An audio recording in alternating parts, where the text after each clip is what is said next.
Bismillahirrahmanirrahim. Pemirsa tercinta yang dirahmati Allah Tuhan Yang Maha Esa, bersua kembali di kanal Hikmatologi. Monolog sederhana mengajak diri kita masing-masing berpikir kian melembut, cerdas, dewasa, bijaksanakan hati nurani, berdasar kitab suci agama kepercayaan yang kita yakini.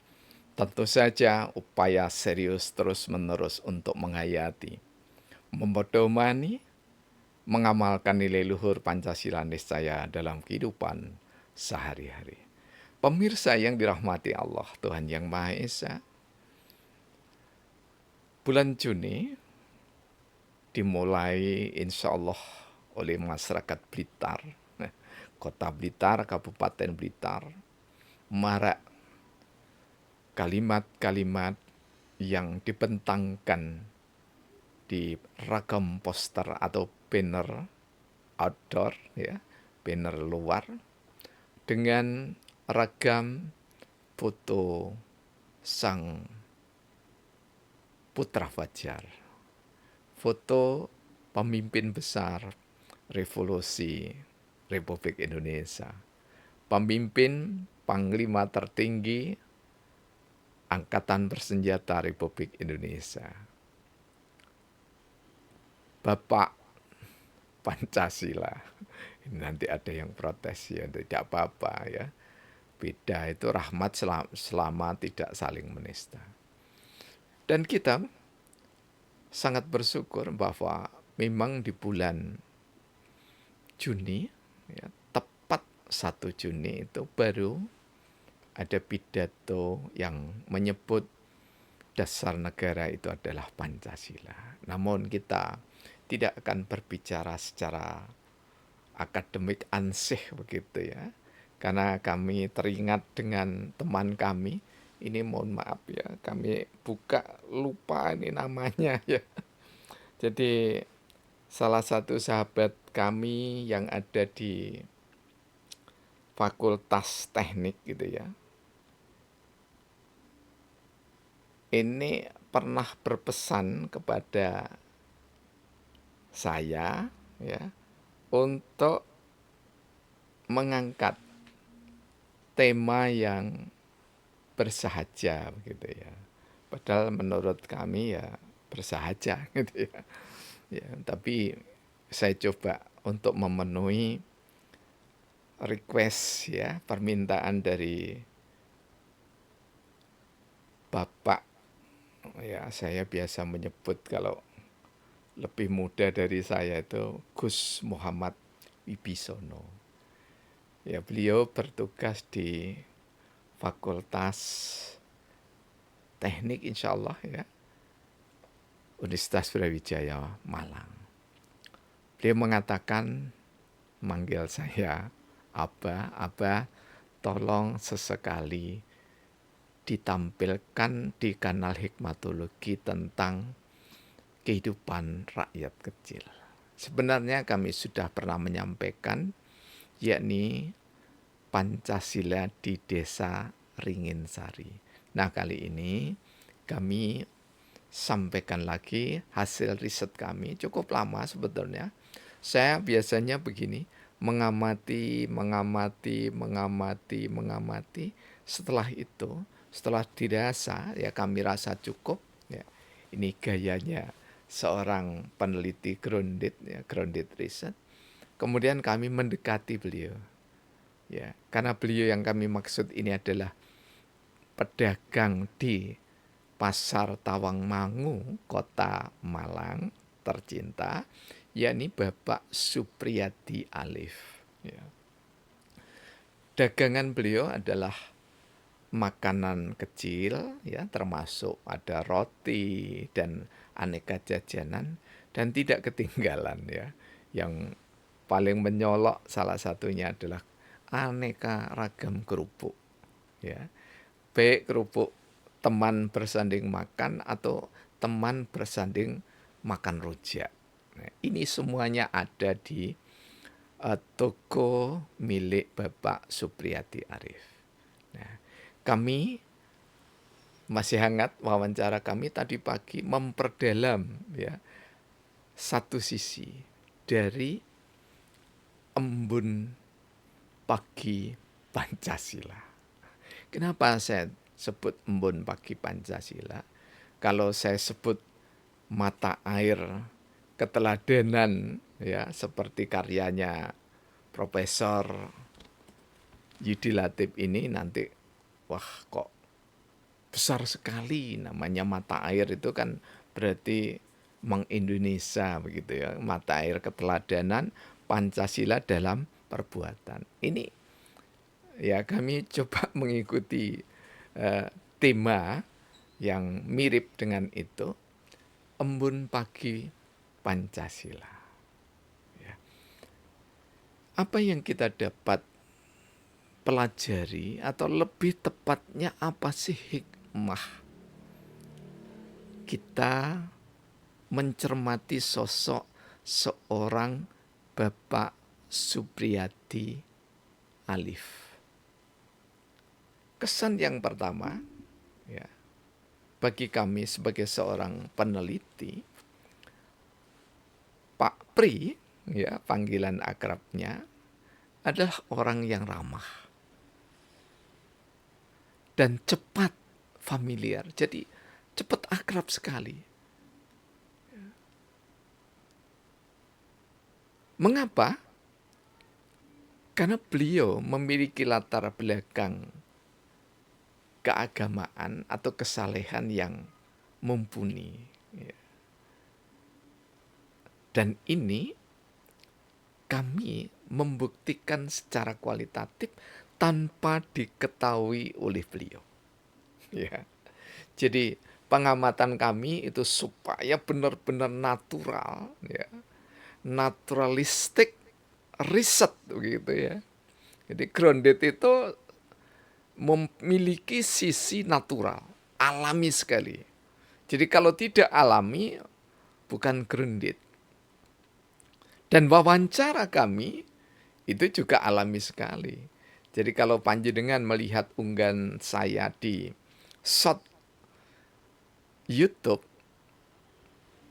malam hari ini, maka beliau yang tidak berkopiah itu ya, saya sengaja memang memakai busana saya tadi pagi dengan harapan bahwa antara yang saya pakai tadi pagi itu ya dengan rekaman sekarang itu sama gitu ya, supaya tahu bedanya Bapak Suprijadi dengan Indarwanto.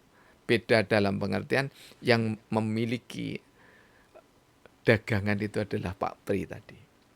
Nah, hal yang sangat menggembirakan, jadi yang pertama adalah nampak sekali pengamalan ketuhanan yang Maha Esa. Jadi terbiasa salam, mengucapkan salam. Dan salam itu menyejukkan. Siapa yang sejuk? Orang yang mengucapkan salam dan orang yang menjawab salam. Kemudian Pak Pri ini yang kedua, ya, sungguh mengamalkan peradaban. Ya, sila kedua. Mengapa? Karena sopan santun sebagai orang Jawa, ya, itu benar-benar dijaga, kemanusiaan yang adil dan beradab itu dijaga. Jadi pembeli itu benar-benar dihargai. Lebih dari itu, sila yang ketiga diamalkan juga. Bahwa persatuan Indonesia itu tidak perlu dipidatokan. Pak Pri itu bisa dipakai laboratorium. Dan mohon maaf ya, bukan satu-satunya ya.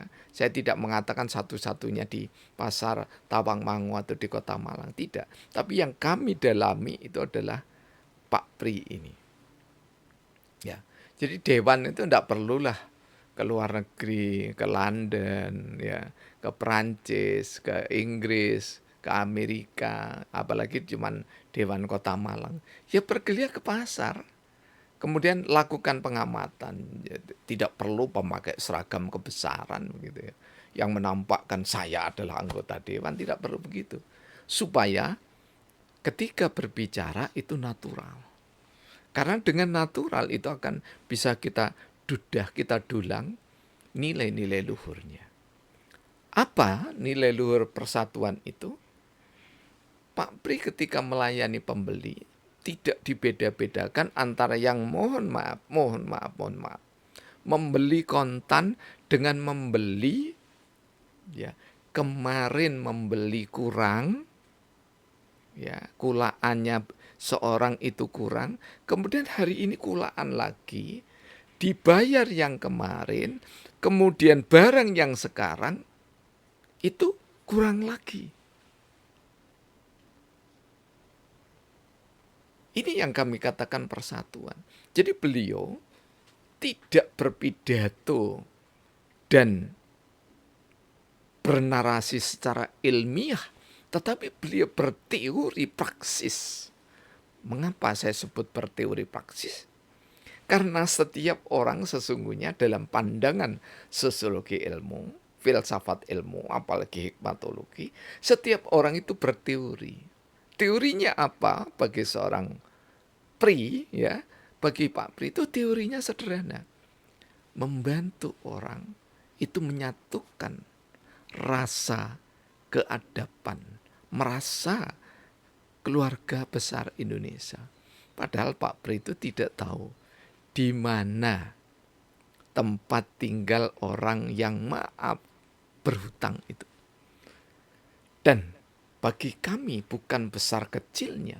Oleh sebab itu kami sebut Embun Pagi Pancasila. Karena di pagi hari, ya, kalau orang-orang kuno itu pantangan ngutangi itu, ya. Tetapi Pak Pri tidak. Karena lebih menghargai sisi kemanusiaan, sisi persatuan, lebih dari itu sisi ketuhanan. Jika kita tinjau dari surah Al-Baqarah ayat 269, insya Allah seorang Supriyadi Alif mendapatkan anugerah hikmat dari Allah. Orang yang diberikan hikmat itu bukan saja orang berilmu, ulama, cendekiawan, ustadz, ustadzah, kiai, tuan guru, guru besar, profesor, dokter, dan seterusnya. Bukan itu semata, tetapi hikmah itu diberikan oleh Allah kepada siapa saja yang dikehendaki oleh Allah. Dan Pak Pri itu mendapatkan hikmah yang besar. Karena apa? Ya. Secara qodratullah, kami tadi pulang naik sepeda motor bersama Umi Ella, ya, istri kami, ya. Kemudian berjumpa dengan orang yang belanja di Pak Pri tadi. Saya tunjuk, itu loh, itu loh, orang ini loh yang tadi saya amati dengan seksama. Nah, saya tahu arah rumahnya, ya, di satu tempat. Saya tidak sebut, di satu tempat. Arah rumahnya tahu, tapi persisnya tidak tahu. Nah, hikmah ini, ya, mengajarkan kepada kami yang berteori hikmatologi bahwa Pancasila itu sebenarnya jika disebut jiwa bangsa, karena memang bangsa Indonesia ini sebelum Pancasila dirumuskan, mohon maaf, mundur sejenak, sebelum Pancasila dipidatokan oleh Insinyur Soekarno tanggal 1 Juni di depan BPUPK, sebenarnya Pancasila itu sudah ada di setiap dada. Dada siapa? Apa dada pemuda atau bangsa Indonesia atau orang-orang Nusantara? Menurut saya, dalam riset kami tidak. Karena kami pernah membersamai, ya, Yusuf Temu Karyanen dari Eropa, ya, itu benar-benar memiliki jiwa Pancasila. Ada sopan santun, menjaga etika, menjaga keadaban. Dia berhikmat kepada Tuhan. Jadi ada di dalam setiap dada anak manusia. Karena itulah Pak Pri menjalankan kerakyatan yang dipimpin oleh hikmat kebijaksanaan dalam permusyawaratan perwakilan. Beliau mewakili jati diri anak manusia Indonesia, bahwa beliau bisa menolong meskipun kalau diukur oleh orang-orang yang terbiasa memiliki rupiah tebal, apalagi berdolar, ya, apalagi sembari menyusahkan rakyat Indonesia, yang tidak ada apa-apanya. Tetapi pertolongan Pak Pri bagi seorang yang belanja untuk dijual lagi kerupuknya, dijual lagi jajanannya itu, diberikan kelonggaran tangguh membayar utangnya, itu benar-benar mengikuti teladan Rasulullah Muhammad SAW tanpa beliau berdalil. Ini loh hadisnya, tidak demikian. Inilah jiwa-jiwa Pancasila yang hidup. Ketika seseorang mengamalkan agamanya dengan baik, Pak Pri seorang Muslim, ya, mukmin, maka dia sekaligus mengamalkan nilai luhur Pancasila. Dan Pak Pri juga yang terakhir mengamalkan keadilan sosial bagi seluruh rakyat Indonesia. Jangan dibayangkan bahwa hanya menolong beberapa orang kok untuk seluruh Indonesia. Jika saja jiwa-jiwa atau budi pekerti luhur yang didasarkan pada syariat dan sunnah dan didasarkan pada nilai luhur Pancasila itu ada barisan 1000 Supriyadi Alip, maka ada 1000 orang yang menjadi teladan atau menjadi sumber embun bagi Pancasila. Jadi embun yang ditangkap oleh daun talas tidak selamanya bernilai negatif. Karena embun yang ditangkap daun talas jika dikumpulkan itu tidak saja sekedar menyejukkan kalau diminum, tapi memang bisa untuk obat. Dan Pak Pri sudah menjadi obat beberapa orang untuk ditangguhkan pembayarannya. Disinilah makna keadilan sosial bagi seluruh rakyat Indonesia. Jadi rakyat Indonesia, ya, jika mencari teladan-teladan yang di atas sana yang lagi berkuasa, sulit kita karena apa? Karena kita tidak mengenali dalam kesehariannya. Tetapi kita cukupkan, kita mengenali di lingkungan kita. Kepantasan itu terukur dengan kolbu kita masing-masing.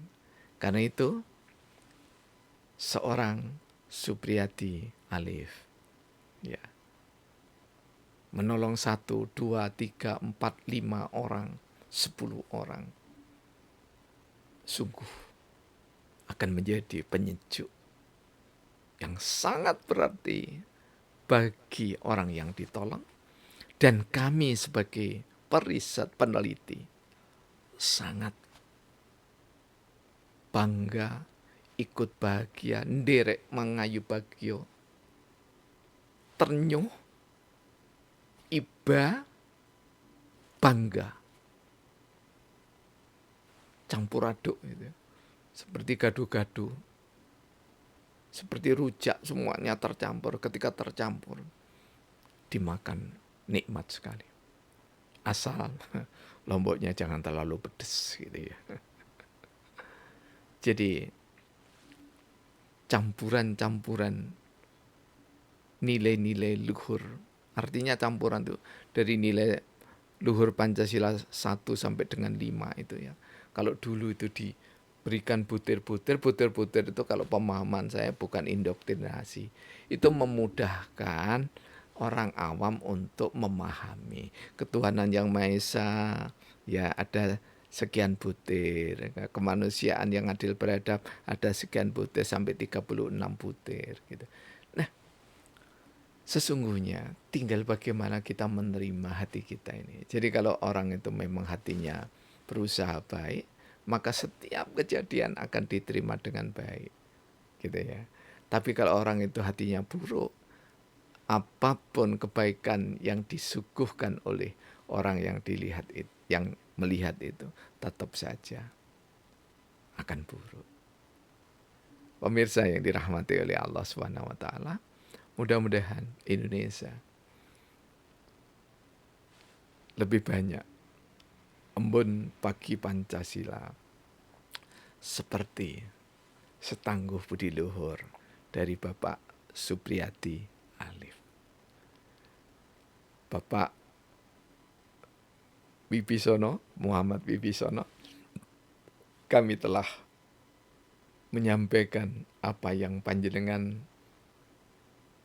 inginkan, yakni adalah mengunggah tema bersahaja. Namun sesungguhnya setiap yang bersahaja dari hati, lubuk hati yang paling dalam, itu adalah hal yang teristimewa. Terima kasih, mohon maaf jika ada kesalahan. Dan tegur sapa bijaksana dewasa adalah keniscayaan.